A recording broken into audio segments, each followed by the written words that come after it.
everyone, welcome back. Is Wells Fargo showing an connection error, crashing instantly, or refusing to load because a VPN is running in your iPhone? Here's the fix in 20 seconds from your iPhone settings.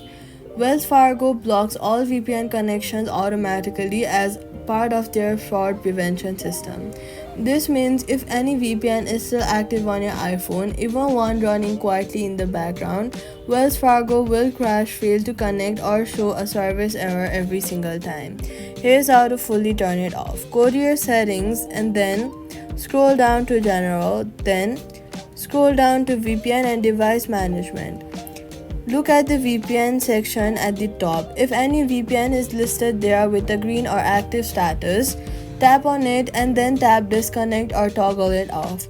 After that, go back to your main settings screen and check if you have any VPN app installed like NordVPN, ExpressVPN, Surfshark, ProtonVPN or any similar apps. Open it and make sure it is fully disconnected and not on standby or snooze mode. After all VPNs are turned off, go back to the app and open Wells Fargo. It will connect and load normally. So all you gotta do is go to settings, go to general, then go to VPN and device management and disconnect anything active. Also fully disconnect any VPN app.